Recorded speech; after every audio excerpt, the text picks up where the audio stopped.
ETV అభిరుచి ప్రేక్షక మహాశయులందరికీ మన న్యాచురల్ సూపర్ షెఫ్ వంటకానికి స్వాగతం సుస్వాగతం.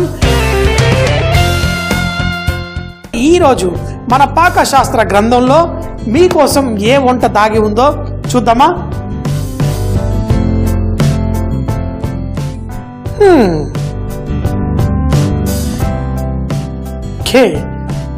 ఈరోజు మనం రాకెట్లా అనిపించే ఈ పేరు క్రాకెట్స్. అయితే క్రాకెట్స్ అనేది లక్కీగా మనం కావాలంటే ఇందులో అన్నం కూడా వేసి చేసుకోవచ్చు, లేకపోతే మైదా పిండితో చేస్తారు. ఇది ఒక మంచి స్నాక్ అని చెప్పొచ్చు. ఇది దేశ విదేశాల్లో చాలామంది వడ్డిస్తుంటారు. అయితే దీంట్లో చేసుకోవడానికి ముఖ్యంగా సీ ఫుడ్, మనం ఫిష్ కానీ క్రాబ్ కానీ రొయ్యలు కానీ ఏమన్నా వేసి చేసుకోవచ్చు. సో మరి మన దగ్గర రొయ్యలు ఉన్నాయి కాబట్టి రొయ్యలతోటి ఈ క్రాకెట్ చేసుకుందాం. అయితే దీంట్లో మనం కోడిగుడ్డు అలాగే చీజ్ ఇలాంటివన్నీ కూడా వేసి చేసుకోవచ్చు. అయితే పేరు వినడానికి రాకెట్లా దూసుకుపోయేలా ఈ డిష్ ఉంటుంది.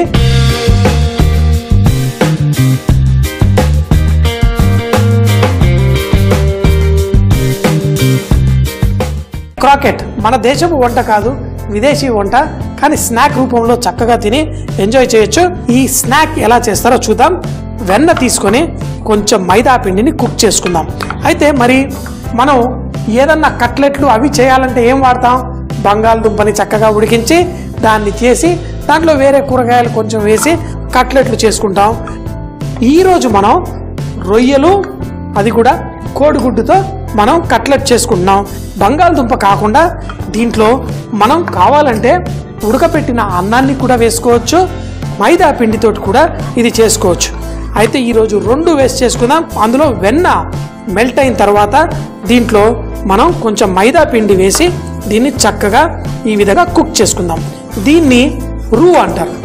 రూ అంటే ఈ మైదా పిండిలో ఉన్న ఆ పచ్చి సువాసన తీసేసి ఒక మంచి టేస్ట్ తీసుకొచ్చే విధంగా చేయడాన్ని రూ అంటారు.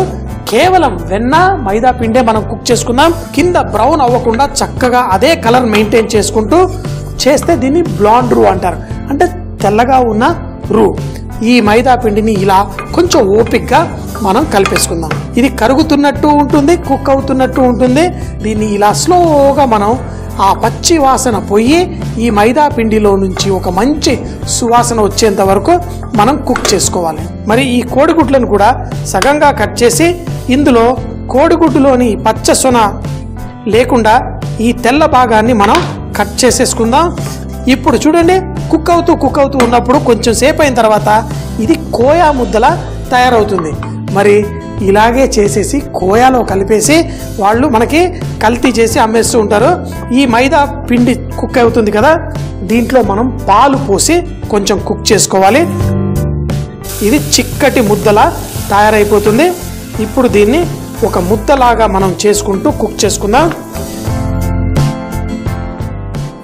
కొంచెం పాలు పోసుకొని కుక్ చేసుకొని ఇది కొంచెం చిక్కబడ్డ తర్వాత స్టవ్ కూడా కట్టేసి దీన్ని ముద్దలా చేసేసుకుందాం. ఇది బంగాళదుంప మిశ్రమంలా తయారైపోయింది కదా.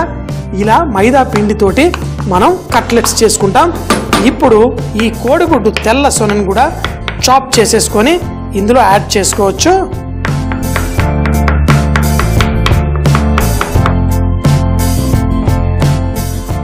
కోడిగుడ్డు తెల్ల సొన ఇందులో వేసుకుందాం. అలాగే మనం పచ్చి రొయ్యల్ని కూడా తీసుకొచ్చి ఈ రొయ్యల్ని కూడా చిన్న ముక్కలుగా కట్ చేసేసుకుందాం. ముక్కలుగా కట్ చేసేసి మనం దీంట్లో యాడ్ చేసేసుకొని ఇప్పుడు దీన్ని సరిగ్గా మంచిగా ఈ రొయ్యలు ఈ కోడిగుడ్డు మైదా పిండి మిశ్రమాన్ని చక్కగా మనం కలిపేసుకుందాం. కానీ ఇందులో మనకి కొంచెం కారంగా ఉండడం కోసం మిరియాల పొడి, అలాగే మనం హర్బ్స్ అంటే మన కొత్తిమీర పుదీనా ఇవి కూడా హర్బ్సే. అయితే వేరే విదేశాల్లో మనం చూస్తే కనుక మనం పువ్వుల్లో మరమాన్ని పెట్టుకుంటాం కదా, ఆ మరమము అలాగే తులసాకు ఇవన్నీ కూడా మంచి హర్బ్స్ వంటల్లో వాడుకోవచ్చు. సో మరి దీంట్లో మనం తులసాకు హర్బ్ని ఇందులో వేసుకొని చేసుకుంటే చాలా మంచి టేస్ట్ వస్తుంది, మంచి స్ట్రాంగ్ ఫ్లేవర్ ఉంటుంది. మన తులసాకు ఎండబెట్టిన ఆకుని చక్కగా పొడి చేసి వాళ్ళు ఇందులో వేసుకుంటారు. మీకు కావాల్సిన హర్బ్స్ మీరు ఇందులో వేసుకోండి. లేదు నాకు కొత్తిమీర పుదీనాకే కావాలి అనుకుంటే అది కూడా వేసి మనం చేసుకోవచ్చు. ఇప్పుడు ఈ మిశ్రమాన్ని మంచిగా కలిసినప్పుడే మనకి ఈ ఉండలు ఈజీగా కట్టుకోవడానికి వస్తుంది. ఇందాక చెప్పినట్టు ఒకవేళ మీరు ఇందులో మనం ఉడకపెట్టుకున్న అన్నాన్ని కూడా మీరు ఇందులో వేసి ఈ క్రాకెట్స్ చేసుకోవచ్చు. చూడండి, ఎంతో సింపుల్గా ఎంతో ఈజీగా ఈ మిశ్రమం రెడీ అయిపోయింది. దీంట్లో ఉప్పు కొంచెం తక్కువగా ఉంది, మరి కొంచెం అంత ఉప్పు వేసేసుకొని మంచిగా దీన్ని కలిపేసుకుంటాను. ఇలా చేసుకున్న ఈ మిశ్రమాన్ని మనం ఒక బౌల్లో తీసుకొని అంతా కలిసిపోయే విధంగా చూసుకుందాం.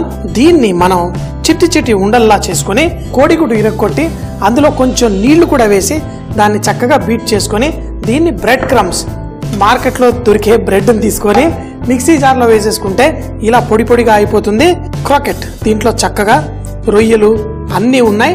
బయటకి ఏదన్నా రొయ్య వచ్చి బయటకు వచ్చేలా ఉంటే లోపలికి ఇలా అనేసుకొని చక్కగా దీన్ని ఉండలు కట్టేసుకొని కోడిగుడ్డు మిశ్రమంలో వేసే ముందు చక్కగా దీన్ని మనం ఇలా ప్రెస్ చేసుకుంటే అది లోపల గాలి ఏం లేకుండా చక్కగా రెడీ అయిపోతుంది గుండ్రంగా. దీన్ని బ్రెడ్ క్రమ్లో వేస్తే అది కోటింగ్ సరిగ్గా కాదు. అందుకని చెప్పేసి ఇలా గుడ్డులో వేసి లైట్గా ఒక్కసారి ఇలా దొర్లించి దీన్ని బ్రెడ్ క్రమ్లో వేసి చుట్టూ కోటింగ్ మనం చేసేసుకొని దీన్ని మనకు కావలసిన షేప్లో మనం చేసుకొని చక్కగా మనకు కావలసిన షేప్లో పెట్టుకోవచ్చు. అయితే ఇది ఒక పర్టికులర్ షేప్లో ఉండాలి అని ఏం లేదు. చూడండి, నేను కట్లెట్ షేప్లో కూడా చేసి పెట్టేసుకోవచ్చు. రెక్టాంగిల్ షేప్ కానివ్వండి, ఇంకా మీకు నచ్చిన షేప్ ఏదన్నా చేసుకోవాలంటే కూడా మీరు చక్కగా చేసుకోవచ్చు. మనం వెన్న చక్కగా వేసుకున్నాము, మైదా పిండి, గుడ్డు, రొయ్యలు ఉన్నాయి. ఇది చక్కగా మనం మంచిగా కుక్ అయ్యేంత వరకు దీన్ని నూనెలో ఫ్రై చేసుకోవాలి. చేసిన తర్వాత మరోసారి ఇలా దొర్లించి మరి మీకు కావలసిన షేప్లో మనం దీన్ని చేసుకోవచ్చు. కొంచెం ఫ్లాట్గా ఎందుకు చేస్తున్నానంటే ఇందులో పచ్చి రొయ్యలు వేశాను కాబట్టి. చాలామంది వీటిని రొయ్యల్ని కూడా కుక్ చేసుకొని ఇందులో వేసుకుంటారు. రొయ్యలు కుక్ అవ్వడానికి 2 నిమిషాలు పడితే కుక్ అయిపోతుంది కాబట్టి ఇవి ఇలా ఫ్లాట్గా చేసుకొని నేను రెడీ చేసుకుంటున్నాను. మీకు ఇష్టం వచ్చిన షేప్లో మీరు చేసుకోవచ్చు. మనం కట్లెట్లు చేసుకుంటే బంగాళదుంప అన్నీ వేసి చేసుకుంటాం. మరి ఇవేమో చూడటానికేమో కట్లెట్లా ఉన్నాయి, పేరేమో క్రాకెట్. మరి ఫ్రై చేసేసుకుందామా ఫటాఫట్.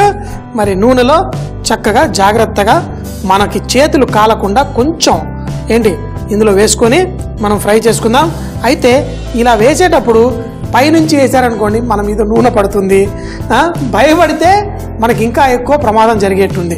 అందుకని చెప్పేసి ఒకవేళ మీకు ఇది ఫ్రై చేయడానికి భయంగా అనిపిస్తే ఇలాంటి జాలి గరిటె తీసుకొని దీన్ని ఇలా స్లోగా నూనెలో వేసి ఫ్రై చేసుకోండి. మరీ ఎక్కువ వేడిలో కాకుండా కొంచెం మీడియం హాట్ నూనెలో మనం వీటిని ఫ్రై చేసుకుంటే బాగుంటుంది. మరీ ఎక్కువగా 5 పీసులు వేసేసాను. అలా వేసేటప్పుడు కొంచెం జాగ్రత్త పడండి. అయ్యో కలపాలి అని ట్రై చేయకండి. ఎందుకంటే మనం వేసిన వెంటనే కలిపితే అవి విరిగిపోతాయి. అదే కనుక కొంచెం సేపు ఫ్రై అయిన తర్వాత అవి చక్కగా బయట కోటింగ్ అంతా చక్కగా ఫ్రై అయ్యి పర్ఫెక్ట్గా ఉంటుంది. జాగ్రత్తగా లైట్గా కలర్ వచ్చేంత వరకు మనం ఫ్రై చేసుకుందాం. మనం బంగారు రంగు వచ్చేంత వరకు మనం ఫ్రై చేసేసుకుందాం. ఇలా పేపర్ టవల్, మరి ఎప్పుడైనా వంటలు చేసినప్పుడు నేను ఇలా పేపర్ టవల్ ఎందుకు వాడుతాను అంటే మనం ఇలా తీసి పెట్టినప్పుడు ఏదన్నా ఎక్స్ట్రా నూనె ఉంటే మన ఈ పేపర్ చక్కగా పీల్ చేసుకొని పర్ఫెక్ట్గా మన ఈ క్రాకెట్స్ రెడీ అయిపోతాయి. వాటిలో ఆ రొయ్యలు కూడా చక్కగా కుక్ అయి భలే మంచి టేస్ట్ వస్తుంది. ఆ కోడిగుడ్డు కూడా ఫ్రై అయ్యి మంచి టేస్ట్ వస్తుంది. ఇవి కట్లెట్స్ కాదు, ఇవి క్రాకెట్స్. మరి మనం కట్లెట్ తింటేనేమో ఏదో బంగాళదుంప తిన్నట్టు ఉంటుంది, కానీ ఈ క్రాకెట్స్ తింటే లోపల వెన్న తిన్నట్టే ఉంటుంది. అందులో రొయ్యలు, కోడిగుడ్డు కూడా.